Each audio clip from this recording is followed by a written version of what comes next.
Okay, good evening, everyone. No, not quite, Basil. Not quite. It says live on mine. It says live. They're not quite here. It says live on YouTube. Yeah.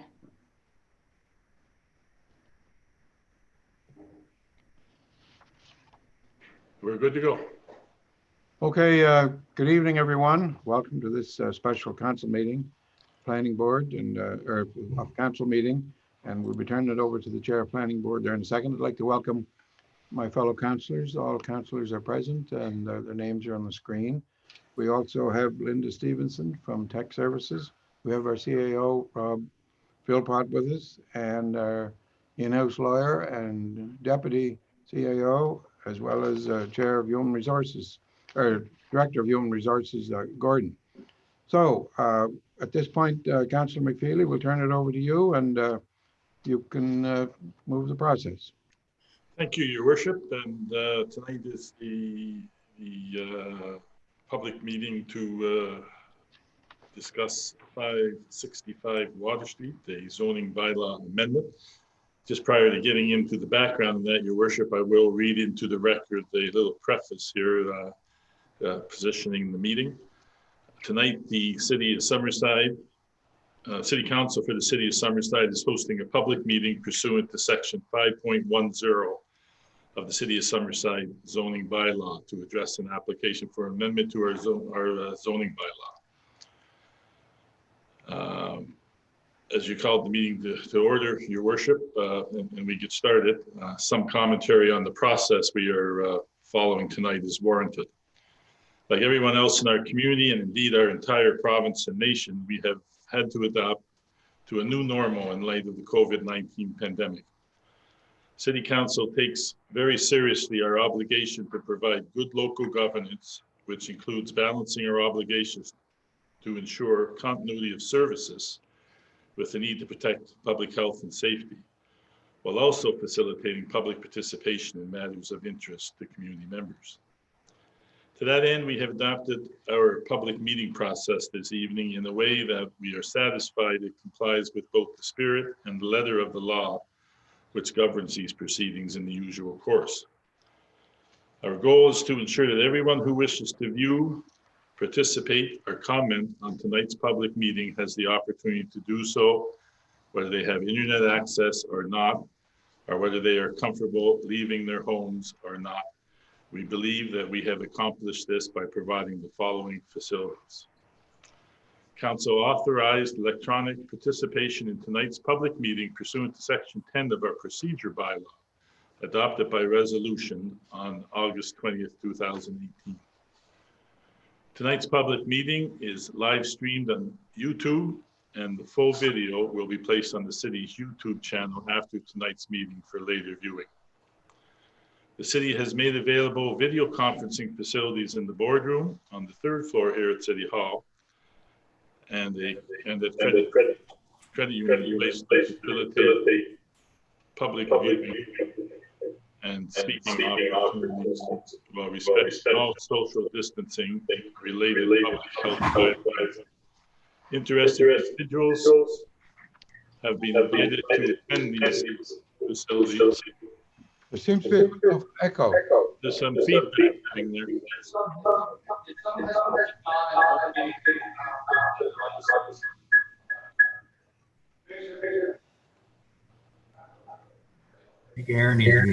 We better there now?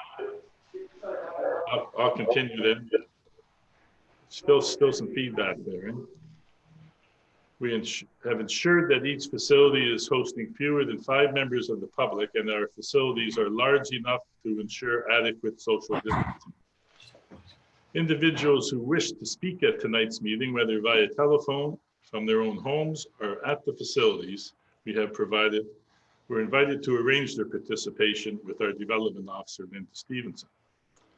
Finally, individuals who wish to provide written commentary were invited to email comments to Linda or to drop off written comments at City Hall. I understand as well that several people have done just that, and we look forward to reading and considering these comments from interested residents in a break from tradition, we have left the written comment period open until tomorrow evening at 4 p.m. And we invite further written comments to be dropped off at City Hall or emailed to Linda Stevenson at linda.stevenson@city.summerside.pe.ca.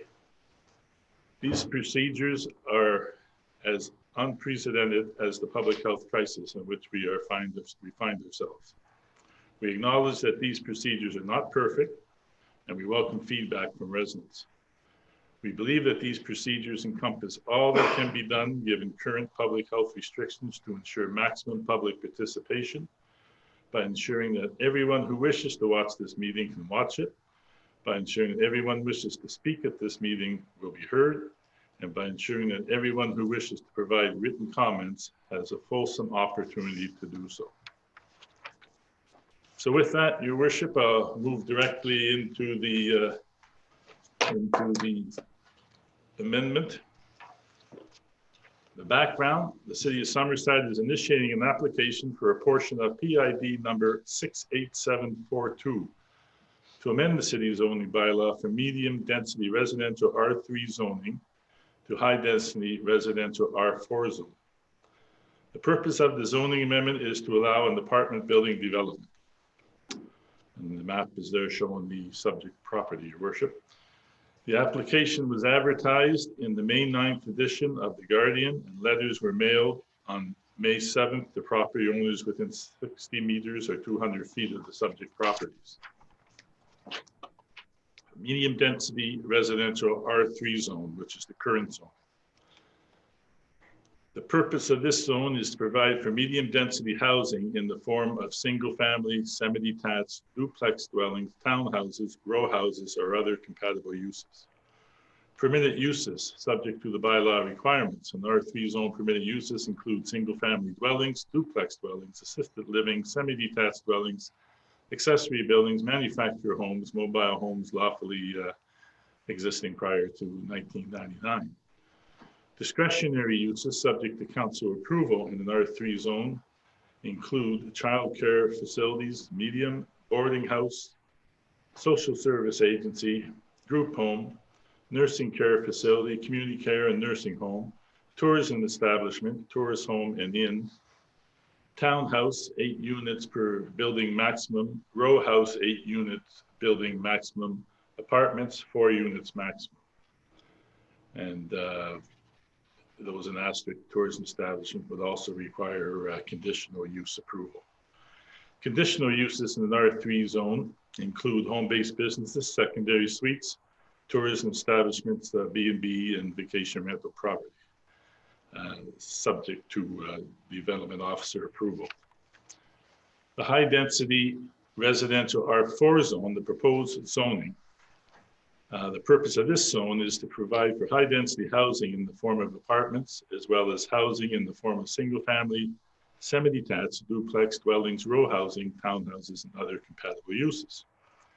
Permitted uses, subject to bylaw requirements.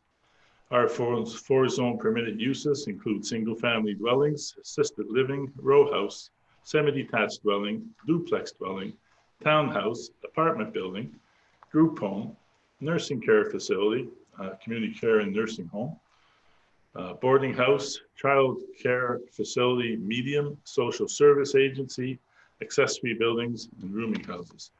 Discretionary uses subject to council approval in an R4 zone include tourism establishment, tourist home and inn, and the establishment would also require conditional use approval. Conditional uses subject to a development officer approval in the R4 zone include home-based businesses, tourism establishment, B&B and vacation rental property, and secondary suites. So this is the point in time in the agenda that we would invite the applicant to make comments, and presenting tonight on behalf of the proponent, the city, is Mike Tutuska. So I would invite Mike to say a few words if he wishes. I will step back. Okay, that's great. So thank you, Councillor McFeely, and thank you, Council. I'm here representing us, the applicant on 565 Water Street, and I wanted to walk through a presentation to ensure that you as council are up on what we're asking to do, as well as the public has an opportunity to understand what it is that we're asking as part of this rezoning. Specifically, we're looking to rezone half of the property from R3 to R4, which is lot 17.3, and I think we're just going to share a screen here in 1 second that'll allow you to see kind of, fortunately, yeah, there we go. So in essence, it's the right-hand side of the property that we're looking to rezone, which allows, in our opinion, the highest and best use of the property for the whole of the city of Summerside, based on a number of factors, including fiscal, environmental, efficient use of municipal resources, as well as ensuring that some of the inherent development challenges of the land can be achieved, and to ensure that development does move forward and is done so in a controlled and managed way. As a bit of a background, our department was charged with leading the redevelopment of several brownfield and surplus lands in the city and trying to move these projects forward to stimulate development and address significant gaps in our community. The property that we're talking about this evening was deemed as one of those locations and deemed as a highly developable piece of land that could bring significant value and appeal to the overall city.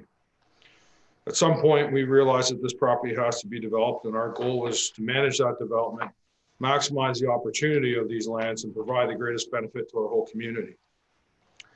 As mentioned, the lands are currently owned by the city of Summerside and comprise 2 different classifications of zoning. What did precipitate this rezoning request, which came from significant research on maximizing the value of developable lands, consideration of surrounding land use, providing maximum benefit for the citizens of Summerside, and to take these lands and use them to stimulate growth and development in the community, was the basis for why we're here this evening. Our office initiated an open and transparent RFQ process where we invited anyone interested in developing these lands to come forward to put their ideas forward in a formalized way.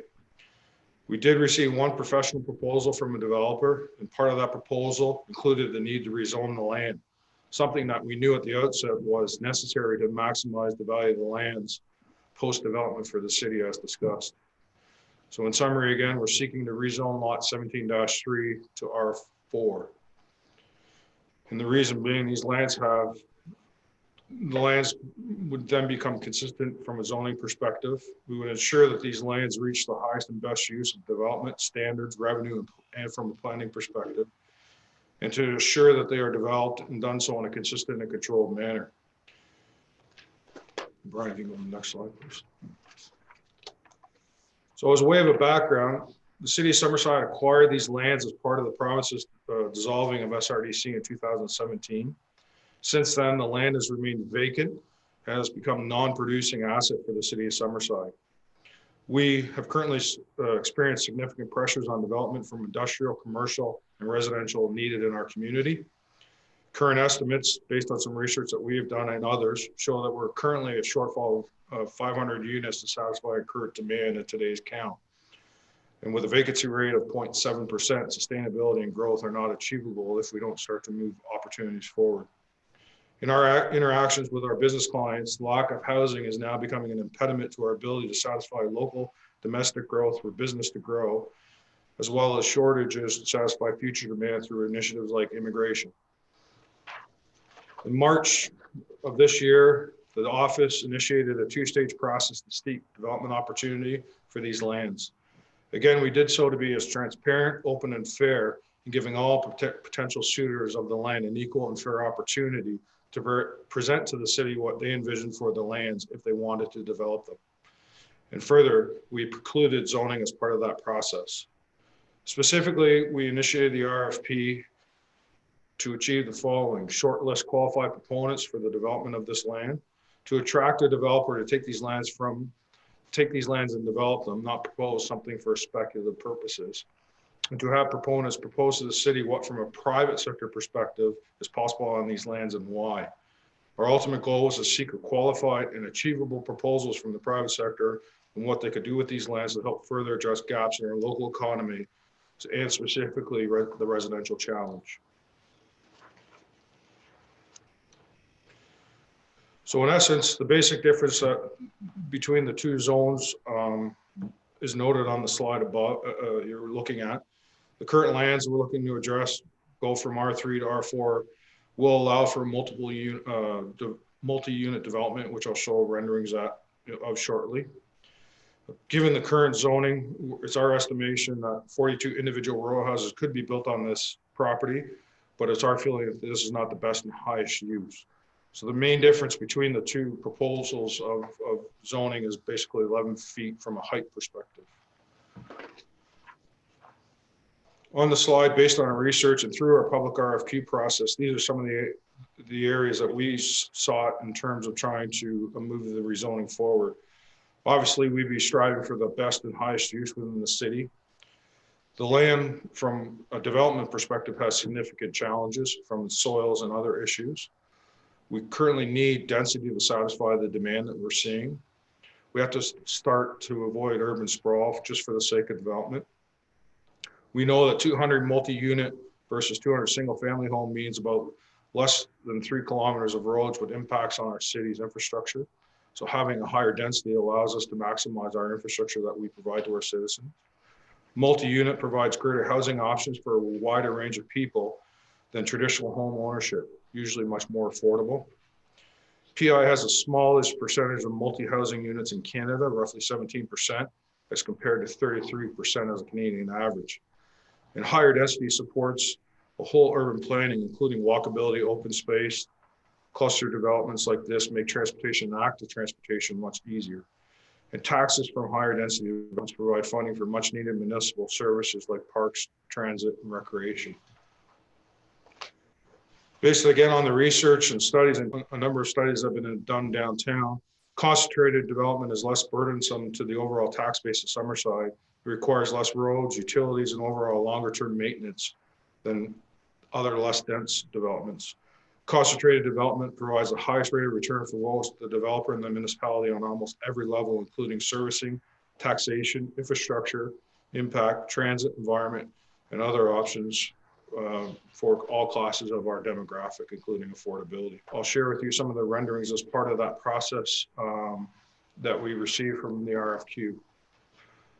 So the developer is proposing a 5-unit development of buildings on the site, 3 of them being apartment buildings on the lot we are talking about, and the other lot being townhouses. We're talking a total of 198 units over the course of the next few years. And what they've tried to do as part of this development is obviously taking into consideration the surrounding land uses and surrounding neighbors and the environment, obviously, is to create buffer zones around the land and respect the water course as part of that development process, as well as be as respectful as they can to some of the abutting properties as well. We are currently in discussions and negotiations with the developer to finalize the next details, and we'll just run through a few more slides of what some of the visuals look like. So Brian, if you can just turn to the next slide. So this is a concept rendering of some of the buildings, the apartment styles and complexes that would be situated on that site. Brian, we'll go to the next slide. And another example of how the interaction between the environment and the apartment buildings would be created. So ensuring that we have walkways and pathways to connect our boardwalk, our waterfront, to the ice pond, to some of our other walking trails like the Confederation Trail. Go to the next slide, Brian. And again, just another rendering of the backside of the development proposed, which includes a lot of green space and open space for both the residents of this potential subdivision and the residents in the general area of Summerside. And then we'll just go to the last slide there. And so just in closing, we certainly have realized throughout this process that there's a certain level of fear of the unknown. And we feel that in order to maximize what's possible on the site, we're asking to allow this rezoning to accommodate a use similar in nature, but does require higher density. We believe that land is going to be developed in some form or fashion, if not today, in the immediate future. And what we're trying to do through this process is manage and control how that development takes place.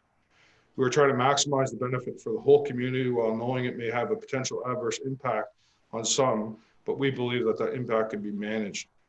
We know Summerside is a great city, and to move forward, we need to find ways to accommodate the business case for development. And with that, I'll close out. Michael.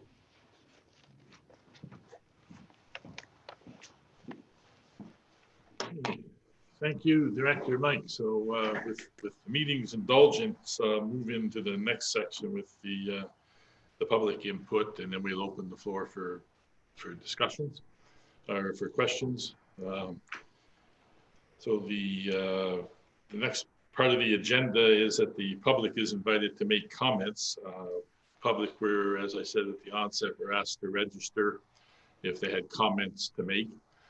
We had nobody registered to make comments tonight, so there is no participation from the public in person. However, we do have a couple of written submissions, which I will read into the record. The first one, we have a couple of emails here from Kim Gallant Cheheb. I'm not sure I'm pronouncing that 100% correct. I apologize if I'm not. Was sent on May 17th, 2020 at 7:40 p.m. to Linda Stevenson. Subject PID number 68742. Hi, Linda. I will be viewing the meeting on Wednesday evening and would like to have a few concerns about the land you are looking to get rezoned. Hope they will be considered and if they can be read at the meeting. First, good evening to Your Honor, Mayor Basil Stewart and City Councilors. My name is Kim Gallant Cheheb. I have lived across from this piece of land, as most of you know, that is being looked at for rezoning for 32 years. I'm against the land being rezoned from a R3 to an R4, as that land was at one time all marshland. So it would be very interesting to see when the ground tests come back on that land, and I would hope that we would be able to know the results with transparency. We would hope that considering was taken on the plans for this land, like where on the land would a building of that size be built, as a stream runs on the back side of that land that feeds the old ice pond, that I believe a lot of money was spent on, and finally how it will change the look of this part of town. Some of what is left of the little green space on the waterfront part of our city. Thank you, Kim Gallant Cheheb. An additional email from Kim Gallant Cheheb was sent on May 19th, 2020 at 3:11 p.m. to Linda Stevenson. Again, the subject PID number 68742. Hi, Linda. Thank you for responding to me and taking the time to make my concerns feel important. I will be watching it from my home on my computer, as my Uncle Harold and Estelle Perry will be with me, as they are not sure what to do and don't have a computer. I'm not very good with speaking in front of people about things like this, and I have a feeling that decision has already been made. The only other thing that maybe, if you don't mind, would be to bring up the parking for Green Shores and how the entrance is right there and how things were starting to take place down at this end of town in Green Shores, and how it was great to see. When all that money was spent on the old ice pond, it would have been nice to make the land a place to park and enjoy the ice pond if benches were put there and have some parking for people to enjoy some events at Green Shores. Are we not going to have anything down there now? That it all has to, now that it all has been fixed up and all the money has gone into this part of town. I know that some will say, oh, it's her view and that she's worried about, and yes, that's a big part of it for sure. But having life down at this end of town was very nice to see people enjoying all that has been done. Big apartments, I think, do nothing to make our city look appealing. There's all kinds of land up Green Road and land that is not right in the city, but close for sure. If needed, our green space is disappearing fast. With COVID-19, I would have thought it would have showed how we really need to step back and slow down make time to enjoy space with self-distancing. Sorry, I was on a roll. Thanks again, and look forward to seeing how this will play out, Kim. So we thank Kim Glenn Shehab for those two emails. Second piece of written representation dated May 15th, 2020. Attention Linda Stevenson, Development Officer, regarding the application by the City of Summerside to amend the city zoning bylaw pertaining to a portion of PID number 68742 from medium density residential R3 zone to high density residential R4 zone and Highland Enterprises Limited. I have been instructed by Robert Arsenault, Secretary of Highland Enterprise Limited, herein after referred to as Highland, to make the following submission on behalf of Highland. First, for the record, Highland, as an adjacent property owner, PID number 68999 and PID number 69005, takes a neutral position on the city's application to amend the city zoning bylaw currently in effect for a portion of PID number 68772 from an R3 zone to an R4 zone. Secondly, by way of background, Highland carries on business on PID number 6899 and PID number 69005 as a provincially licensed beverage container recycling depot, as well as a scrap metal recycling facility. Highland scrap metals recycling business was first introduced by Robert Arsenault's father, J.J. Leonce Arsenault, shortly following the end of the Second World War. Highland has operated continuously from its inception to this date at its location here in Summerside at 578 Notre Dame Street. Following the late Mr. Arsenault's passing, his son Robert and grandson Patrick have taken over ownership, control, and operation of Highland. As a matter of common knowledge, scrap metal recycling facilities are industrial sites, colloquially known as junkyards. Scrap metal facilities don't receive rewards for serene and tranquil environments. Neither do they receive awards for their aesthetic beauty. Scrap metal facilities employ industrial metal balers to crush and pack tons of metal for delivery to market. Recycling yards are notoriously noisy, dirty, and at times a dangerous place to work. As indicated, tons of metal are moved into and out of the facility on a regular basis by noise-producing heavy industrial equipment. The work carried on by Highland at its Summerside location is no different than sketched out above. As indicated at the outset, Highland is neutral as to whether or not zoning of the subject parcel is amended from R3 to an R4 zone.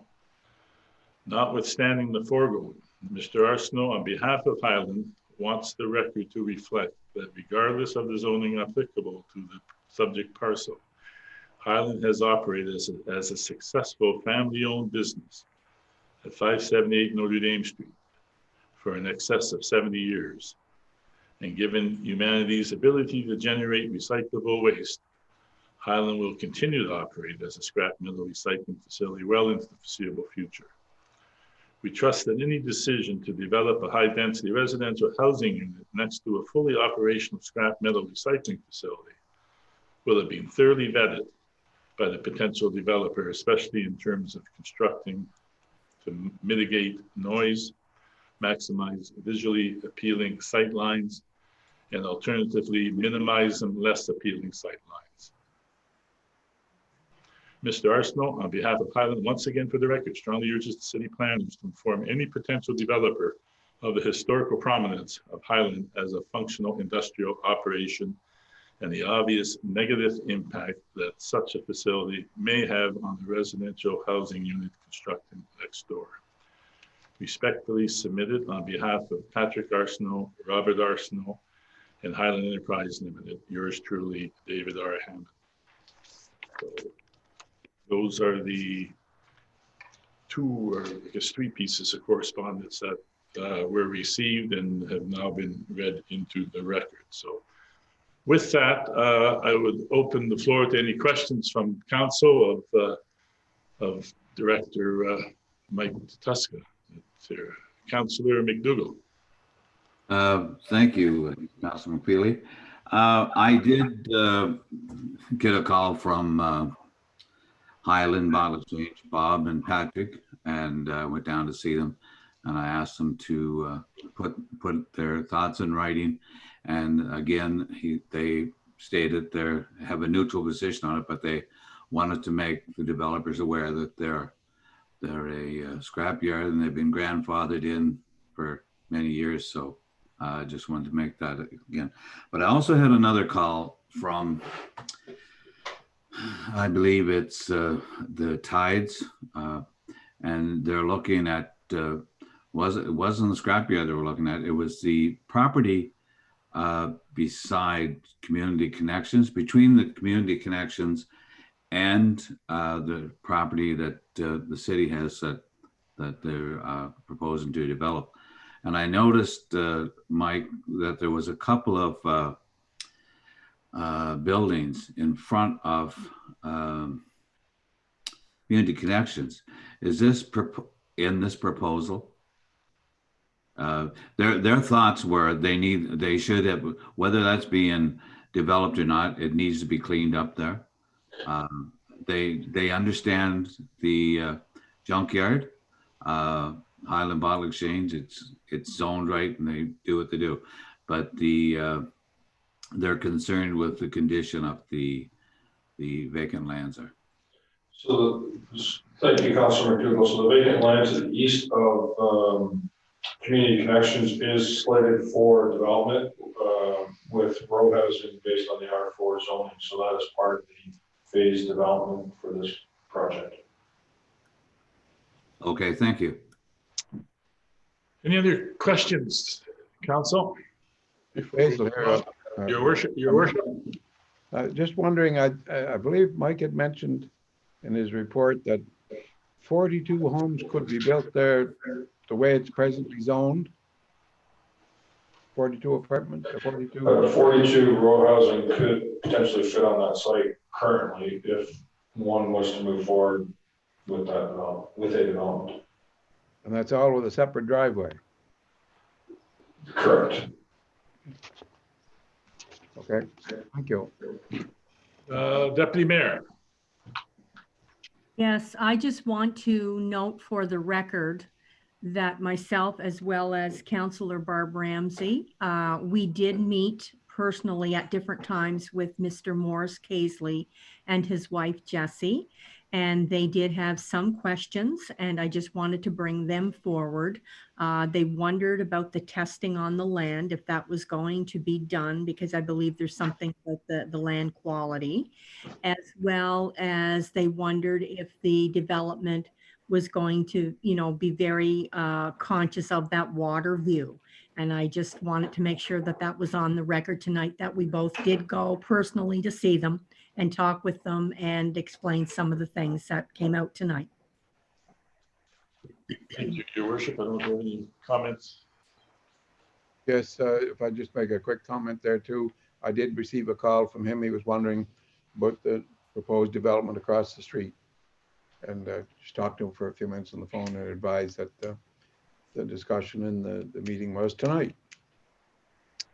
So staff would address those concerns raised, Deputy, with for the planning board meeting and the information we get there. So Councillor Snow is next, I believe. These sort of have come out already, but the questions I've had are around the current apartment complex that we have there. So Councillor McDougall noted that they had some questions about Highland Bottle Exchange. So my question was wondering if there's been any complaints or issues with the current apartment building that's adjacent Highland Bottle Exchange. And then on top of that, with the current RFP respondent, has he noted or has the realization that there is a bottle exchange adjacent to the property, has that been brought up? Has that been discussed as an issue moving forward, or any of that? Thank you, Councillor Snow, for those questions. So just in terms of the the process that the proponent has gone through. The RFQ process was open for a period of 4 weeks. They obviously did several site visits to the site, realized what's surrounding the area, including the environmental area in terms of the stream. So their plan, based on their expertise, was to utilize landscaping and distancing from both the ball exchange and the water course to ensure maximum benefit to the development. So they're well aware of the land use in and around there, and I think they're trying to address it through their landscape plan. Yes, because and one of the other questions that came in from Kim Shaleb was regarding the pond and the ice pond and the stream. So they've addressed that or took that in consideration with their development plans. Yeah, so as part of the RFQ process, we had provided any component that required a site plan of the site, including setbacks from the water course. And they're actually, as part of their concept, looking to utilize that water course for natural paths and outdoor vistas for them. So they realize they can't build within a certain distance of the water course, and they totally understand that. And just one last, the ground test results. When we do ground test results as owners, or if anybody comes in, is that public? Because that was another one of the questions.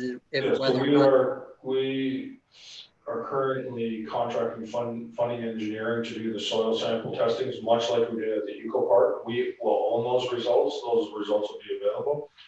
Okay.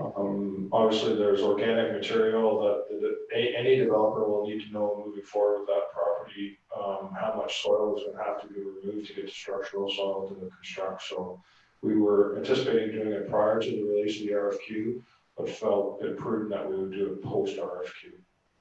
Okay. Thank you. Councillor Ramsey, been waiting patiently. Yeah, that's okay. I just, the little hand goes up and then it comes back down. So I never know if you can see it. First of all, yes, we did meet with Mr. Casely and his wife. And anyway, I hope we answered their questions to their satisfaction. I had a number of phone calls and a number of, well, one phone call and a nice visit. And so hopefully that we were able to answer those questions. And I certainly need to address Kim's concerns. And, you know, Kim's a friend of mine and she's lived in this area of town for as long as I did. And so I certainly hear her concerns. And I as well would be concerned about the ice pond and that the environment would make sure that those streams were looked after. And I'm sure, Mike, you confirmed that would be okay. The other thing is the green space and the concern on losing that. And I certainly understand that too. And the view, Kim, like your concerns are very valid. And I totally hear you. And I want you to know that. And if I can speak up for you, I definitely will. And, or anybody in my ward that has concerns around this, we can certainly talk about it. But I just wanted to let Kim know that I respect her opinion, and thank you. Any other, Your Worship? Just in regards to the test results from the site, Mr. Tasaska, do you have a rough idea when the results will be complete? Not exactly. The testing, as my understanding, was conducted this morning. I suspect it will take a week to 10 days to get those results in. Okay, thank you. Once we get them, they're open to review. Any other questions or comments before we move on? If not, we will move on with a explanation of the process. In order to process a zoning bylaw amendment, the following steps are required. Number one, the zoning bylaw amendment is read the first time and declared is read the first time at the first council meeting. And that will happen tonight. The zoning bylaw amendment is referred to planning board for review and recommendation. And that's step 2, and that will also take place this evening.